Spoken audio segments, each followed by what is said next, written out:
अस्सलाम वालेकुम व्यूअर्स, कैसे हैं आप सब। मैं उम्मीद करती हूँ अल्लाह के फजलो करम से सब खैर वाफियत से होंगे। अल्लाह आप सबको अपने घरों में खुश और आबाद रखे, आमीन सुबह आमीन। आज मैं बना रही हूँ वेजिटेबल सूप। बहुत आसान है, जिन लोगों को चिकन या मीट वगैरह नहीं पसंद तो उनके लिए ये बहुत बेस्ट है। तो इसमें ये देखें कि मैंने 4 चीज़ें सिर्फ ली हैं। हाफ कप ये गाजर है, ये बंद गोभी है, ये फूल गोभी और ये मटर है। और साथ में इसमें सॉसेज जाएंगे, कनोर क्यूब है, थोड़ा सा कॉर्नफ्लोर और काली मिर्च और सॉल्ट अकॉर्डिंग टू टेस्ट। तो स्टार्ट करते हैं।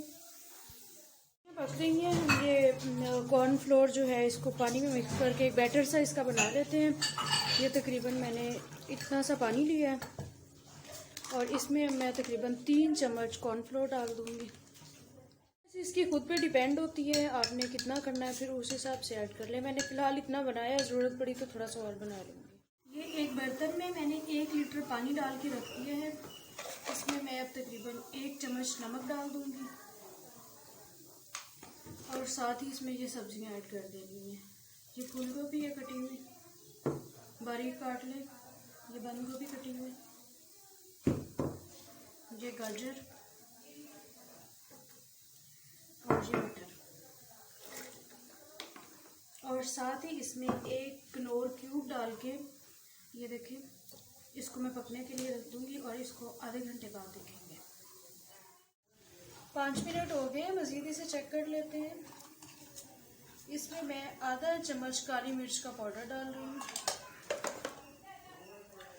और साथ ही ये जो मेरे पास विनेगर है 1 चम्मच ये डाल दिया है।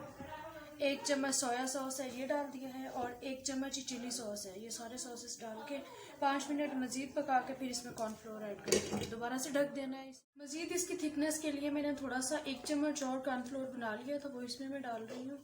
ये देखें बहुत अच्छे से थिक हो गया है। ये इतनी थिकनेस इसकी बहुत बेस्ट होती है। अब मैंने एक अंडा ले लिया है, वो फेंट लिया है और वो भी इसमें मैं डाल दूँगी। अंडा अलग से बॉईल करके भी डाल सकते हैं। वैसे वो बॉईल किया हुआ ज़्यादा, जो चिकन यखनी जिसे कहते हैं, वो उसमें ज़्यादा अच्छा लगता है। इसमें यूँ मिक्स हुआ ही अच्छा लगता है। इसको ये एक तो अच्छा सा गाढ़ा भी कर देता है और इसकी लुक भी बहुत अच्छी आ जाती है। ये देखें, ये जैसे अल्हम्दुलिल्लाह बहुत ज़बरदस्त बन गया है। मुझे नमक इसका थोड़ा कम लग रहा था तो इसलिए इसमें मैं तकरीबन आधा चम्मच नमक भी और डाल रही हूँ। बस अब ये रेडी है। अब इसको मैं डिश आउट कर लेती हूँ। सूप हमारा अल्हम्दुलिल्लाह रेडी हो गया है। बहुत आसान है, 2-3 सब्जियां और आराम से बनता है। झटपट से ये सूप रेडी कर सकता है। किसी मरीज़ के लिए भी बना सकते हैं। उसमें देखें कि नमक और काली मिर्च की क्वांटिटी कम रखें और उस हिसाब से उसे रेडी कर लें। तो अगर आपको मेरी वीडियो अच्छी लगी तो वीडियो को लाइक करें, आप भी ट्राई करें, मुझे बताएं कमेंट्स करके। और चैनल को सब्सक्राइब करना और बेल आइकन दबाना मत भूलें। दुआओं में याद रखिए। अल्लाह हाफिज़।